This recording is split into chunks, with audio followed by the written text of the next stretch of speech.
예수 그리스도 이름으로 하나님 말씀 증거하겠습니다. 이 시간 같이 은혜 나누실 말씀 사무엘상 13장 1절에서 15절까지의 말씀을 찾으시겠습니다. 사무엘상 13장 1절에서 15절까지 말씀 제가 낭독하겠습니다. 사울이 왕이 될 때에 40세라 그가 이스라엘을 다스린 지 2년에 이스라엘 사람 3천을 택하여 그 중에서 2천은 자기와 함께 믹마스와 베델산에 있게 하고 1천은 요나단과 함께 베냐민 기브아에 있게 하고 남은 백성은 각기 장막으로 보내니라.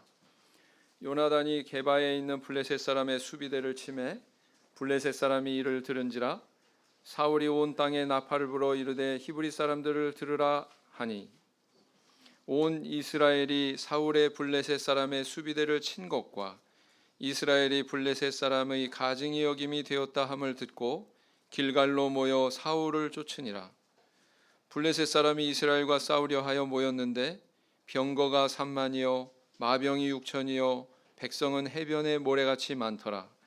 그들이 올라와서 베다웬 동편 믹마스에 진침해 이스라엘 사람들이 위급함을 보고 절박하여 굴과 수풀과 바위 틈과 은밀한 곳과 웅덩이에 숨으며 어떤 히브리 사람들은 요단을 건너 갓과 길르앗 땅으로 가되 사울은 아직 길갈에 있고 그를 쫓은 모든 백성은 떨더라. 사울이 사무엘의 정한 기한대로 이레를 기다리되 사무엘이 길갈로 오지 아니하매 백성이 사울에게서 흩어지는지라. 사울이 가로되 번제와 화목제물을 이리로 가져오라 하여 번제를 드렸더니 번제 드리기를 필하자 사무엘이 온지라. 사울이 나가 맞으며 문안하매 사무엘이 가로되 왕의 행한 것이 무엇이뇨?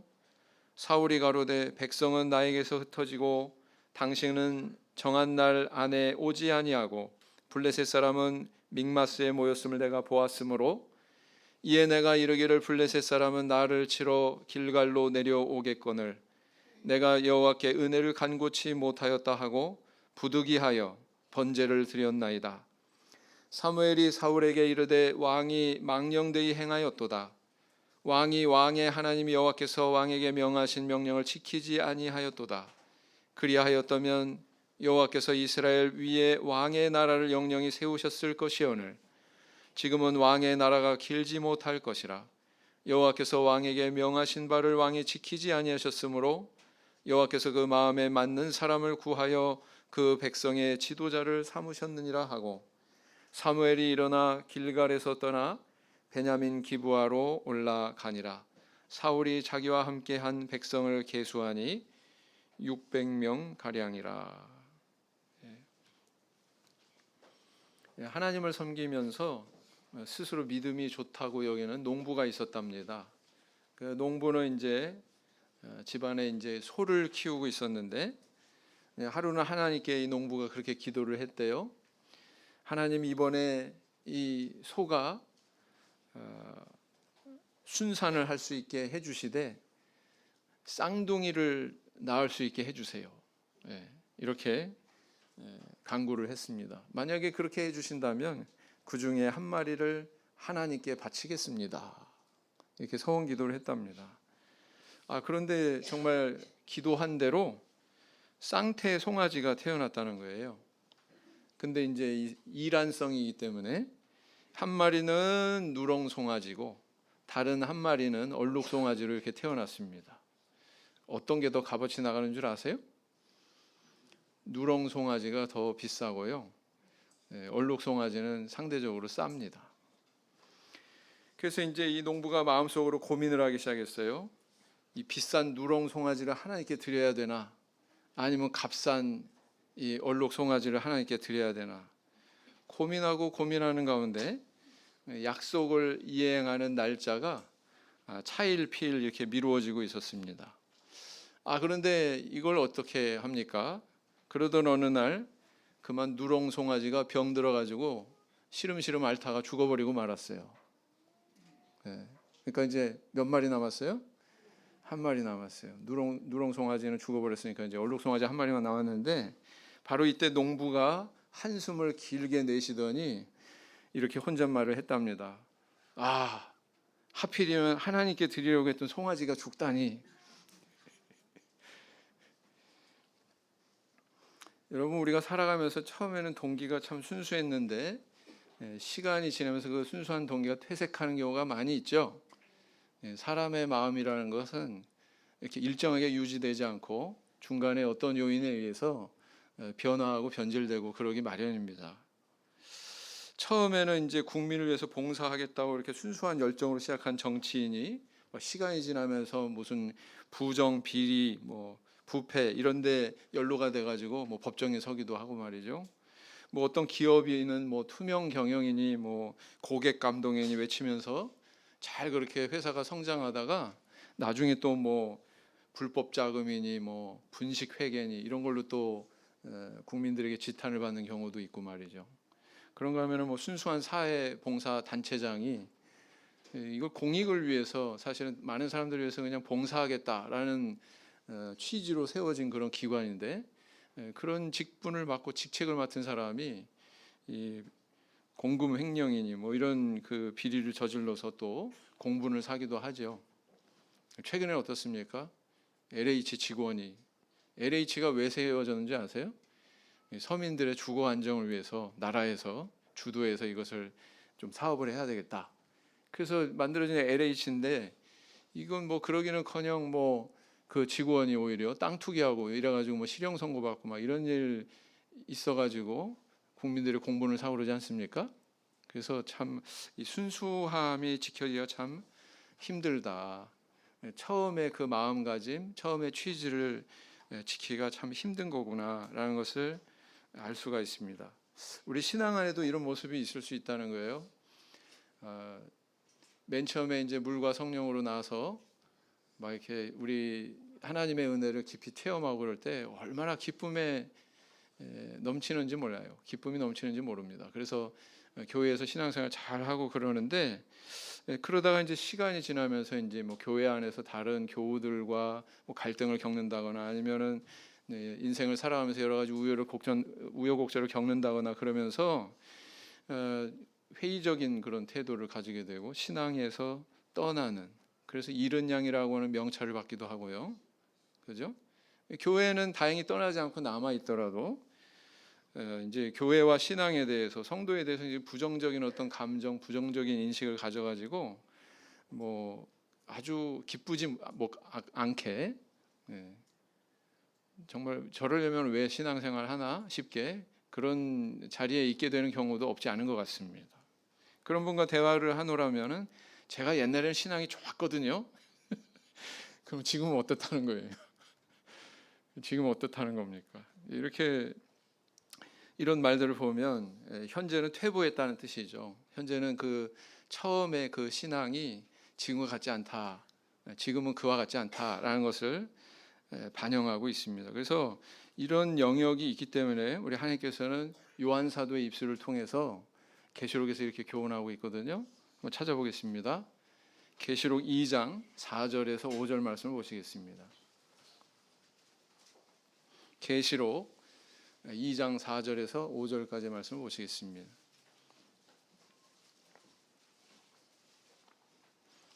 계시록 2장 4절에서 5절 같이 읽겠습니다. 시작. 그러나 너를 책망할 것이 있나니 너의 처음 사랑을 버렸느니라. 그러므로 어디서 떨어진 것을 생각하고 회개하여 처음 행위를 가지라. 만일 그리하지 아니하고 회개치 아니하면 내가 내게 임하여 내 촛대를 그 자리에서 옮기리라 그랬어요.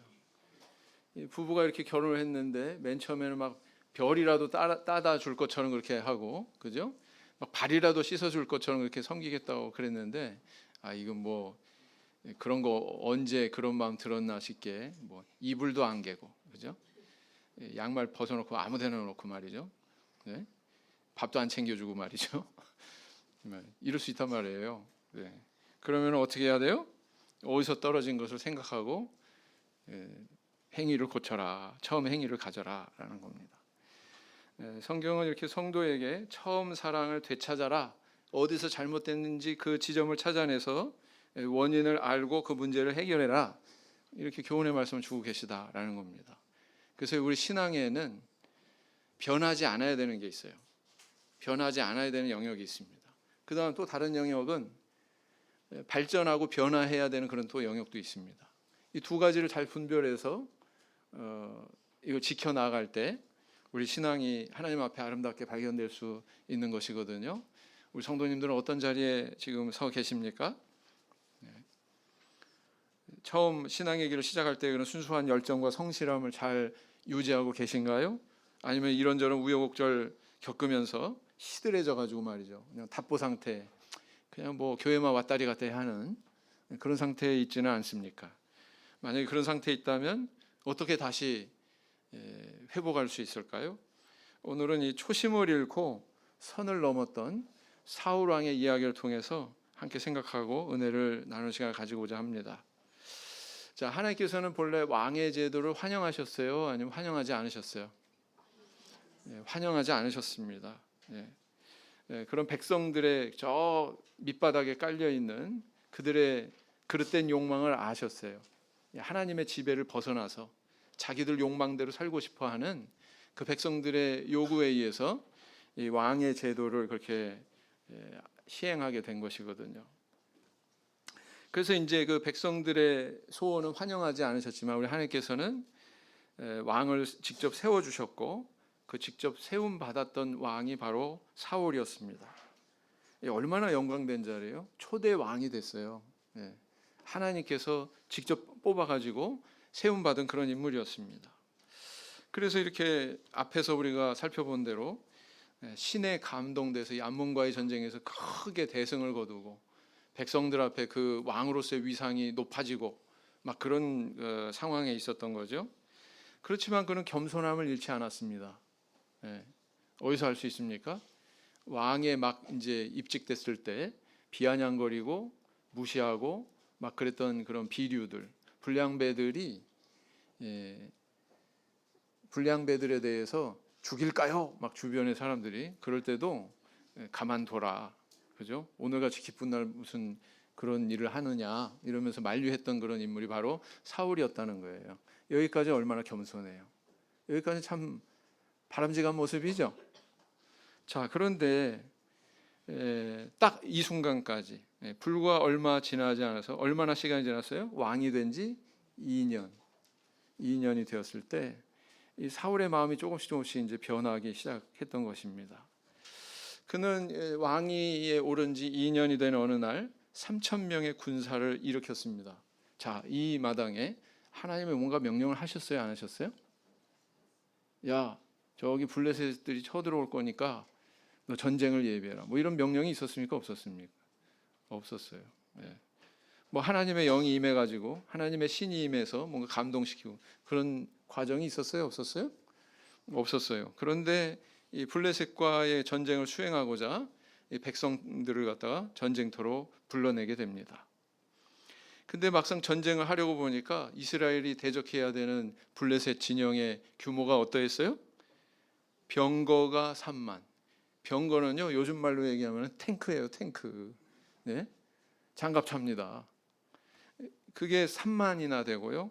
그다음 마병이 6천이에요. 따가닥 말 타고서 전쟁 수행하는 군인이 6천 명이나 됐다는 거예요. 그다음에 그 외의 보병들도 그 이외의 군병들도 얼마나 규모가 어마어마한지 바다의 모래 같았다고 그렇게 표현하고 있습니다. 이 현실에 톡톡히 주눅이 든 이스라엘 백성들이 어떻게 행동했습니까? 혼비백산에서 다 흩어졌어요. 여기저기 숨었습니다. 뭐 웅덩이도 숨고 굴에도 숨고 여기저기 숨을 수 있는 데는 다 숨어 들어갔어요. 자, 상황이 이렇게 되니까 사울 왕이 어떻게 행동을 했냐면 이제 하나님의 동행하심을 간구하고자 제사를 직접 집례하게 됩니다. 그런데 사무엘 선지자가 도착하고 보니까 이미 이제 상황은 벌어진 거죠. 아무리 이 상황이 급박했다고 하기로서니 사실은 하나님 앞에 어느 누구나 아무나 제사 드릴 수 있는 거예요, 아니에요? 아니죠. 그것은 제사장만의 직분이었습니다. 그런데 이렇게 왕정 제도를 시작한 지 얼마 안 돼 가지고 사울은 바로 그런 하나님의 말씀을 벗어나는 그런 모습을 보이기 시작했다는 것입니다. 그래서 이 하나님께서 우려하셨던 상황이 아주 조기에 사울 왕 즉위 2년 차에 이렇게 발견이 되었다라는 것입니다. 자, 이런 사울의 모습을 통해서 오늘날 우리에게 주시는 교훈이 어떤 것이 있을까요? 첫째는 뭐냐면은 성도는 자기 직분을 지켜라, 자기 본분을 지켜라라는 교훈을 하고 있다, 이렇게 볼 수가 있습니다. 자기 본분을 지켜라. 본문 말씀 돌아가셔서 9절 10절 말씀 보겠습니다. 9절 10절 보시면 사울이 가로되 번제와 화목제물을 이리로 가져오라 하여 번제를 드렸더니 번제 드리기를 피라자 사무엘이 온지라 사울이 나가 맞으며 무난하매 그랬어요. 자, 하나님께 제사 드리는 건 좋은 일이죠. 자, 그런데 하나님께 제사 드리는 거는 함부로 사람의 생각대로 그렇게 드려지는 것이 아니라 일정한 어떤 제사의 절차와 과정이 있었습니다. 그래서 율법에서 다 규정하고 있고 거기에서 벗어나는 것은 우리 하나님께서 절대로 용납하지 않으시죠. 뭐 이렇게 행한 자는 뭐 죽음을 당할 것이다. 성막과 관련된 많은 구절을 보면 함부로 그 하나님께서 규정하신 것에서 벗어났을 때 죽게 될 거다. 이렇게 이제 엄하게 경고하고 계시거든요. 아, 하나님께서는 제사 제도에 대해서 대단히 엄격하게 다루고 계시구나라는 것을 우리 알 수가 있습니다. 그런데 이 율법에 비추어 봤을 때 하나님이 구별하신 거룩한 제사장, 거룩한 선지자가 이 집리하도록 되어 있는데 이 왕이라고 그래가지고 사울이 나서가지고 그것을 지금 깨고 있는 거예요. 이것은 자기 직분을 사실은 넘어서는 행동이었습니다. 왕이 그것을 수행하도록 허용되어 있지 않았습니다. 우리는 열왕기 시대에 우시야 왕이라고 하는 이 인물이 같은 실수를 저지르는 것을 우리 발견하게 되죠. 한번 찾아보겠습니다. 역대하 26장 19절 말씀 보시겠습니다.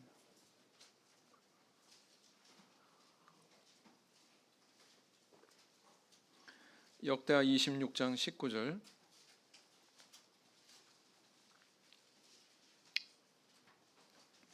역대하 26장 19절. 역대하 26장 19절.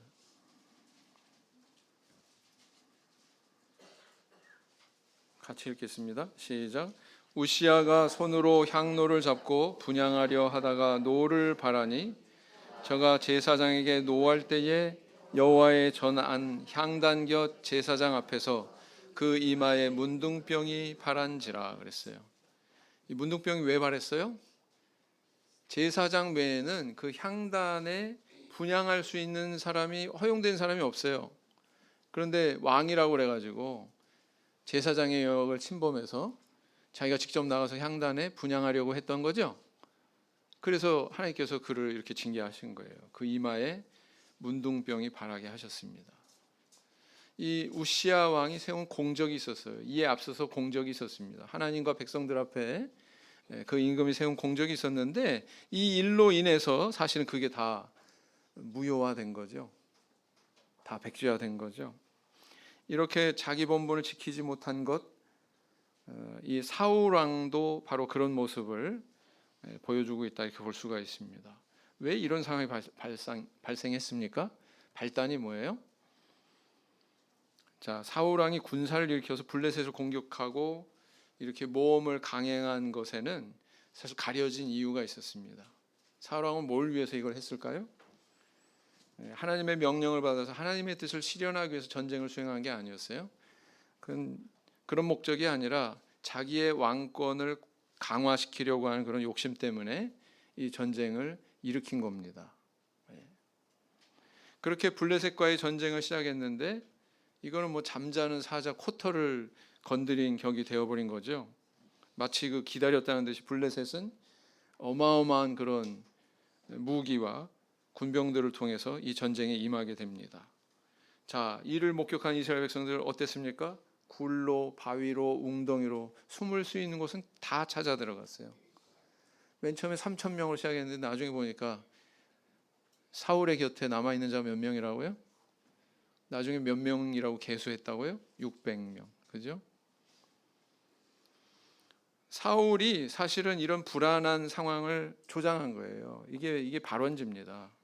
그리고 또 그 마음 속에 그 왕권을 강화하려고 하는 그런 욕망 때문에 이렇게 벌인 일이다라는 것이죠. 근데 자기가 벌인 그 상황이 어렵게 되니까 어떤 행동을 또 취해요? 하나님의 도움을 얻겠다고. 진작 그러면은 이야기를 하지. 사무엘한테. 근데 그럴 수가 없죠. 이건 하나님께서 명령하신 전쟁이 아니니까. 그렇죠?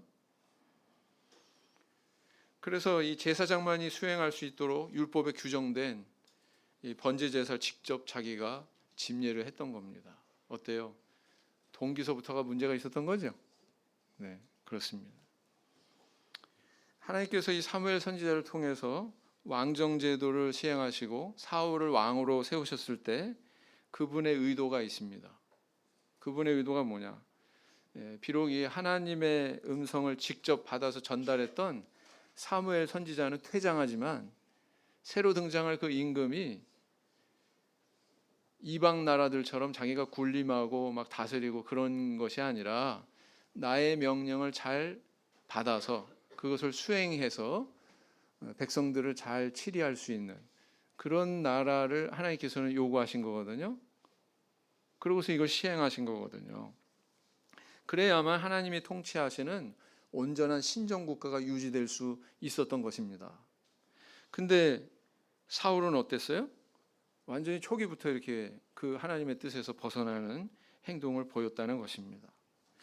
이 오늘날 이 사울의 변질은 우리에게 어떤 교훈을 주고 있습니까? 사울은 왕으로 추대될 당시만 해도 참 온유하고 겸손한 인물이었습니다. 야, 이런 인물이니까 하나님께서 이렇게 왕으로 세우셨지 싶은 그런 인물이었어요.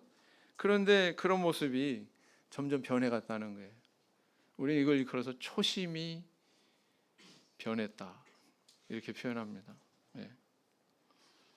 왕이라고 하는 신분에 있다 보니 그 자리가 그렇게 만들었는지 모르겠어요. 자리가 사람을 만든다는 얘기도 있죠.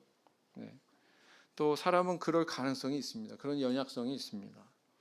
나쁜 환경도 또 사람을 변화시키고요. 좋은 환경도 또 사람을 변화시킵니다. 근데 이게 때로는요, 나쁜 환경이라고 나쁜 영향을 미치는 건 아니더라고요. 나쁜 환경 속에서도 오히려 이것을 걸음으로 삼아서 잘 극복하고 또 건실하게 잘 성장하는 사람도 있고요. 좋은 환경이 꼭 좋은 영향을 주는 것만은 아니더라고요. 좋은 환경이 사람의 이런 초심을 잃게 하고 타락하게 하고 이런 경우가 독이 되는 경우가 있더라라는 것입니다. 우리 성도님들은 어떠세요? 내게 좋은 환경이 주어지든 아니면 나쁜 환경이 주어지건 좋으면 감사함으로 하나님께서 계속 그 형통함을 부어주시도록 겸손하고 온유하게 그렇게 살아가야 되겠죠. 뿐만 아니라 또 나쁜 환경을 주시면 여기에 무슨 하나님의 뜻이 있나 보다. 내가 믿음으로 잘 극복해야지. 그리고 헤쳐나갈 수 있는. 그래서 환경과 상관없이 우리의 신앙으로 극복할 줄 아는 그런 신앙의 길을 가야 되지 않겠습니까? 네. 그래서 재물이 늘어도 검소할 수 있고요. 지위가 높아도 타인을 배려하고 낮아지는 그런 마음 가질 수 있고요. 재능이 있어도 사람들 앞에 그 자랑하는 게 아니라 하나님 앞에 감사할 줄 아는 그런 모습이 저와 우리 성도님들에게 있기를 원합니다. 정채봉 씨의 그 우화집이 있어요. 처음의 마음으로 돌아가라. 이런 책에 보면 이런 얘기가 있습니다. 우화예요, 우화. 세탁소에 갓 들어온 새 옷걸이가 있었답니다. 그랬더니 이미 걸려있던 헌 옷걸이가 말을 걸었대요. 어이, 이 세탁소 입소를 축하하네. 그런데 자네 앞으로 명심할 게 있어. 그게 뭐죠? 자신이 옷걸이라고 하는 사실을 한시도 잊지 말게. 왜 그런 말씀을 하십니까? 그랬더니 왜냐하면 가끔 어떤 옷걸이들은 잠깐씩 입혀지는 화려한 옷 때문에 마치 자신이 옷이라도 된 것처럼 착각하거든. 나는 살아오면서 그런 옷걸이들을 많이 봤다네. 이렇게 얘기하더랍니다. 재밌는 얘기죠? 의미심장하죠?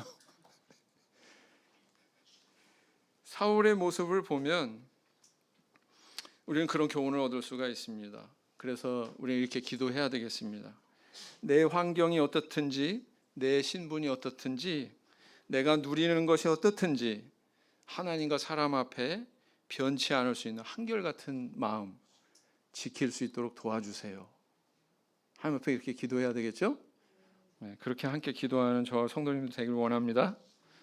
로마서 12장 3절을 보시겠습니다. 로마서 12장 3절.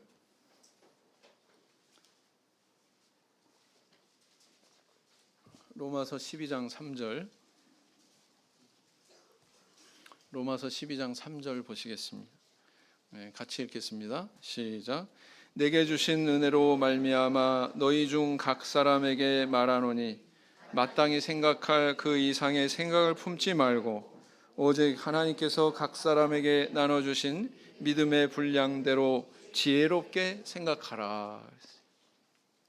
두 번째는 뭐냐면은 어떤 교훈을 주고 있습니까? 합리화가 아니라 회개하기에 빠르라라는 것입니다. 합리화하는 것이 아니라 회개하기에 걸음이 빨라야 된다. 이것을 우리에게 교훈하고 있다는 것입니다. 사무엘상 13장 12절로 다시 돌아가서 보시면 이에 내가 이르기를 블레셋 사람은 나를 치러 길갈로 내려오겠거늘 내가 여호와께 은혜를 간구치 못하였다 하고 부득이하여 번제를 드렸나이다. 사실 이 위에 장황하게 말한 게 많아요. 사울이 말한 게 많아요. 뭐라고 그랬어요? 백성들은 흩어지지요. 당신 사무엘 선지자는 정한 날에 아직 도착하지 않았고요. 뿐만 아니라 블레셋 사람들이 이렇게 믹막스에 진쳐서 금방이라도 이렇게 쳐들어올 것 같고요. 막 이렇게 급박하니까 제가 번제를 대신 드렸습니다. 이렇게 지금 얘기하고 있는 거죠. 말이 많아요, 적어요? 합리화하면 이렇게 말이 많아질 수밖에 없어요. 이렇게 교만한 사람, 교만해진 사람의 특징은 뭐냐면 자기 합리화하는데 빠르고 잘못을 고백하는 데는 굉장히 표현이 인색하다. 이렇게 볼 수가 있습니다. 사울에게 여러 단계의 잘못이 있었죠. 첫째는 하나님의 명령도 없이 전쟁 시작한 거. 둘째는 뭐냐면은 하나님의 보호하심을 믿고 느긋하게 기다리지 못한 거. 그다음 세 번째는 아무리 상황이 급박해도 그렇지 자기 본분을 넘어서서 제사장의 직무를 대신한 것. 그리고 네 번째로 잘못한 게 뭔 줄 아세요? 네 번째로 잘못한 게 지금까지 이렇게 다 잘못했다고 봐요. 그래 했을지라도 네 번째에서 실패하지 않았다면 이야기는 틀려졌을 텐데 네 번째는 뭡니까? 자기의 잘못을 시인하지 않고 시인은커녕 변명하기에 바빴다. 합리화하기에 바빴다라는 겁니다. 이 변명하고 회개하지 않는 영혼은요 어떻게 비유할 수 있냐면은 병을 키우고 병원에 가지 않는 사람하고 똑같다 이렇게 볼 수가 있습니다. 여러분들 가는데 병 키우는 분들 계시죠? 아 병원 좀 가봐 그러면 불편하면 좀 가봐 그러면 아니야 좀 더 있다가 뭐 뾰족하게 나을 그런 미래도 안 보이는데 뭐 비용 들어갈까봐 누가 걱정할까봐 이러고 차일피일 미루는 경우 있어요 없어요? 그 치과 진료는요 빨리 갈수록 돈 버는 거라고 그러더라고요. 이가 좀 이상하다 바로 가셔야 된대요. 근데 차일피일 미루면 어떻게 돼요? 저같이 돼요. 제가 하나를 발치를 했는데 그게 이제 3개엿을 먹다가 그 씌운 게 하나가 덜커덕하고 빠졌네. 차일피일 미루니까 이게 이제 썩어 들어갔어요. 썩어 들어가니까 어떻게 해야 돼요? 불가피하게 발치해야 되잖아요. 뽑아야 되잖아요. 네. 상태가 얼마나 심각했는지 다른 데 가서 하시죠. 네, 그런 일도 제가 겪어봤습니다. 그래서 이거는 빨리 가야 되는구나. 빨리 가야 되는. 빨리 와야 비용도 절약하십니다. 이렇게 얘기하더라고요. 어떤 병에도 마찬가지예요. 이 병세가 그냥 고칠만 할 때는 괜찮은데 점점 키워가지고 나중에 정말 심각해졌을 때 가버리면 답이 없거든요. 우리 신앙도 그럴 수 있다는 거예요. 우리가 하나님 앞에 정말 빨리 돌이키고 아이고 제가 잘못했습니다. 넙죽 엎드려가지고 고백하고 이렇게 회개하고 그러면은 될 일을 그거 안 해가지고 뭐 하나님이 모르셔요? 모르시는 게 있으셔요? 우리가 주저할 이유가 없잖아요. 그죠? 근데 그거 밀어가지고 낭패 볼 수 있다라는 겁니다. 그리고 늘어놓는 건 이제 남 탓하고 다른 사람 탓하고 환경 탓하고 그러는 거죠. 다른 사람 탓한다고 이렇게 딱 말이야 뭐라고 그래요? 이걸 삿대질이라고 그러죠. 그죠? 이렇게 딱 삿대질하면 사실은 엄지손가락은 어디를 향하고 있어요? 엄지손가락은 하늘을 향하고 있어요. 누구 탓하는 거예요? 이 사람 만나게 해준 하나님 탓하는 거예요. 나머지 세 가지 손가락은 어디 있습니까? 나를 향하고 있죠? 사실 원인은 어디에 있다는 거예요? 최소한 세 가지 원인은 나한테 있다는 거예요. 그렇지 않습니까? 그걸 알아야 된다는 거예요. 남을 원망한다는 것은. 그래서 우리에게 정직한 그런 영혼을 회복하는 것이 굉장히 중요한 과제다라는 거예요. 한 남자가 이제 이웃집에서 이제 바람 넣는 이 펌프를 갖다가 빌려다가 자기 자전거 바퀴에 이제 빠진 바람을 이렇게 넣었어요. 넣다가 열심히 펌프질하는데 그만 펑 하고 바퀴가 터진 게 아니고 펌프가 터져 버렸네. 마음속으로 생각했습니다. 야, 이렇게 낡은 펌프를 빌려왔더니 하필이면 내가 쓰는 순간 이렇게 망가져 버렸네. 이거 새 거를 사주니 억울하고. 그렇죠? 이때는 당근마켓이 없었나 봐요. 중고로 하면 될 텐데. 이것을 그 새 것으로 이렇게 변상해야 되는 상황인 것 같으니까 굉장히 억울한 생각이 들었습니다. 그래서 그냥 이럴 수는 없다. 펌프를 그냥 이렇게 돌려주면서 정직하게 얘기하자. 가서 봤더니 아무도 없더래요. 슬며시 놓고 다시 돌아왔습니다. 그러면 이제 집에 와서 잠을 청했는데 잠이 안 오더래요. 김세한 목자가 설교하던 내용도 생각이 나고. 그래가지고 이제 다시 또 일어나서 새 펌프를 사가지고 그 본 주인한테 가가지고 제가 여차저차해서 이렇게 갖다 놨는데 대단히 죄송합니다. 그렇게 사과를 하고 돌아왔대요. 그 비용은 좀 들었지만 양심도 지켰고 그 순수함의 가치에 대해 비할 바가 아니죠. 그 비용은.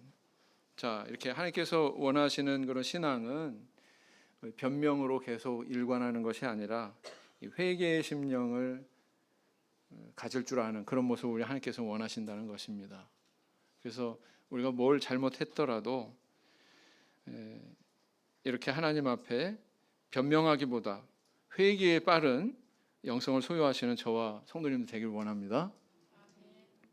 나 자신의 잘못에 대해서 내가 하나님 앞에 회개하는 거 그렇게 훌륭한 거 아니라고 봐요. 왜냐하면 성경에는 훨씬 더 훌륭한 모습을 보이는 신앙인들이 있거든요. 느헤미야 같은 선지자는요, 자기가 잘못하지 않은 것도 자기가 잘못한 것처럼 회개했습니다. 더 정확하게 얘기하면 조상들의 잘못으로 사실은 이렇게 포로 생활하게 됐잖아요. 조상들이 그릇된 신앙의 길을 가서. 근데 그 그릇된 신앙의 길을 갔던 조상들의 죄를 사해달라고 이렇게 느헤미야 선지자가 기도를 했거든요. 내가 저지르지 않은 죄, 하나님 앞에 마치 자기 죄인 것 마냥. 누가 딱 떠오르세요?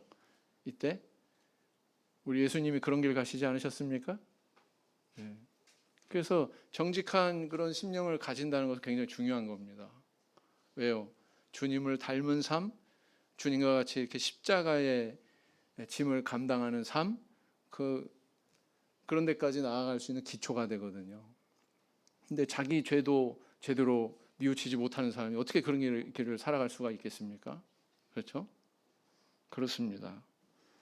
이런 느헤미야의 영성, 그리고 또 예수님께서 우리에게 보여주신 그 십자가의 영성이 저와 우리 성도님들의 것이 되기를 원합니다.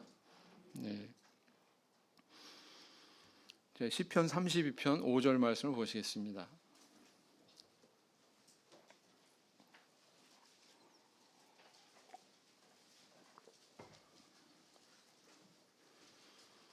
시편 32편 5절 말씀 같이 읽겠습니다. 시작.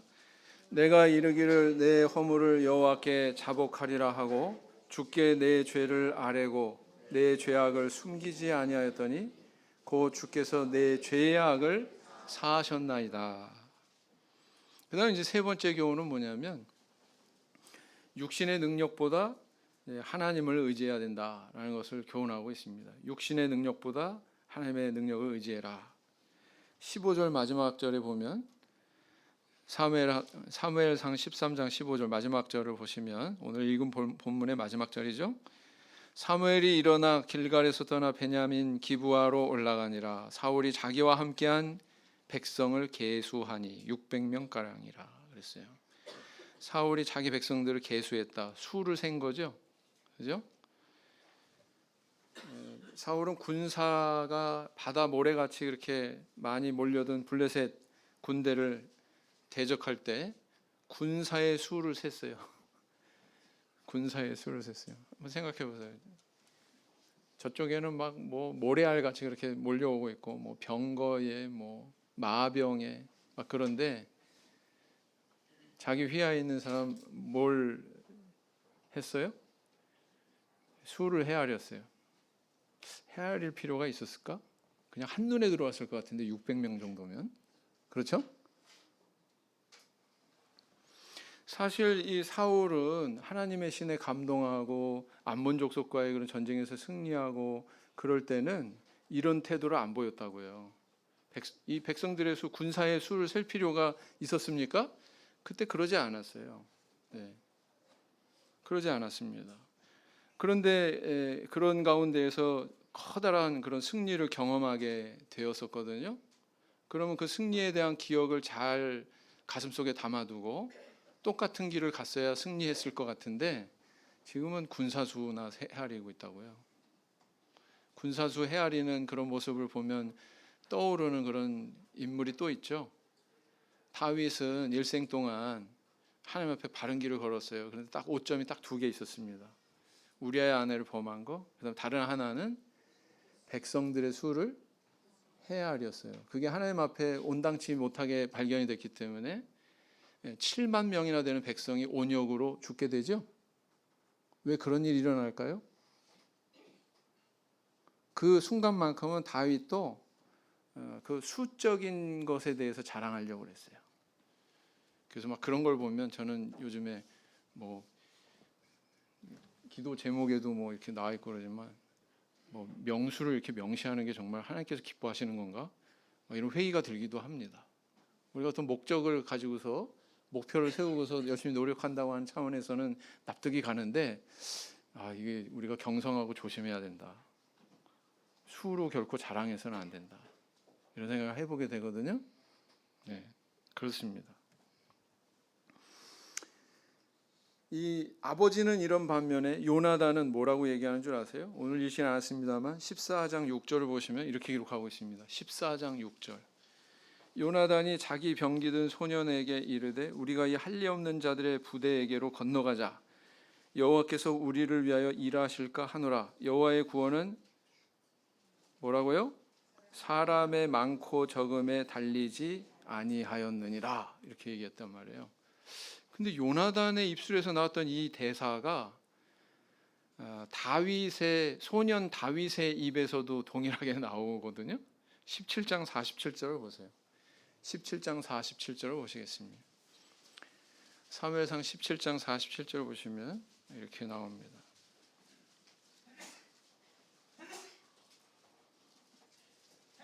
(17장 47절) 같이 읽겠습니다. 시작.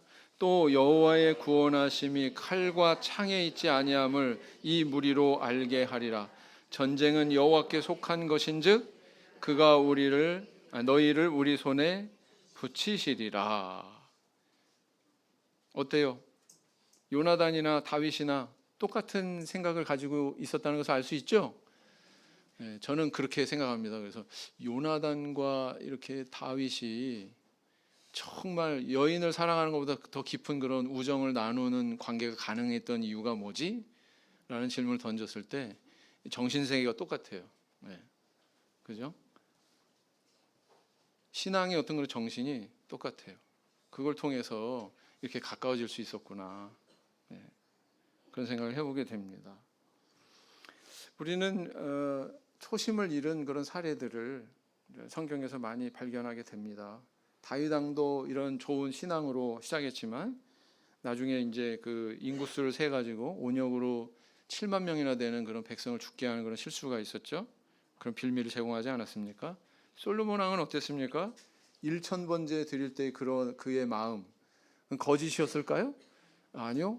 정말 순수하게 하나님 앞에 이 백성을 잘 치리할 수 있도록 지혜를 구하려고 하는 그 순수한 동기 때문에 이루어진 1,000번제였지 않습니까?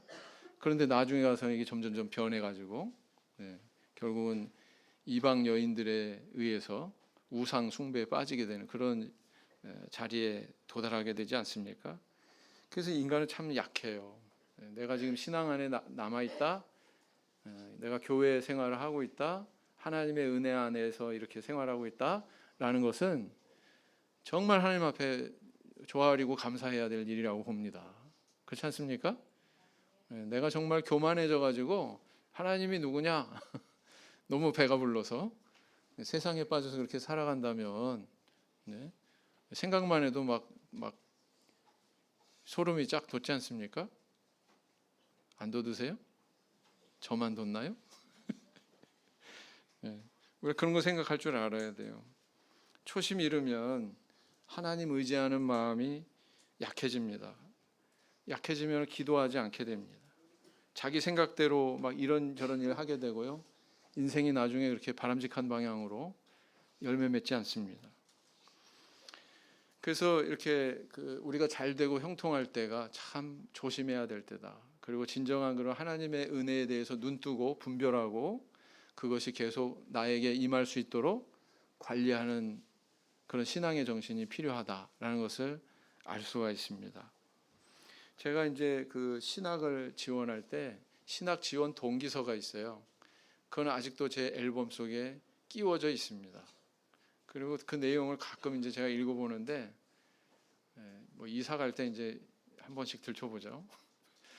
그리고 그 이외에는 이제 뭐 힘들 때, 제 마음이 이제 흔들리는 것 같을 때 이렇게 한 번씩 되새겨 보면 또 거기서 이제 답을 얻고 힘을 얻고 그렇습니다. 우리 성도님들은 어떻습니까? 우리 신앙의 어떤 추억의 사진첩이 있으신가요? 그리고 나의 초심에 대해서 하나님께 드렸던 기도, 하나님 앞에 결심했던 거 다 가지고 계시죠? 그런 결심과 그런 결단이 변하지 않는 그런 신앙의 길을 걸어가는 저 우리 성도님들 되시기를 예수님 이름으로 기원드립니다. 묵상기도 하시겠습니다.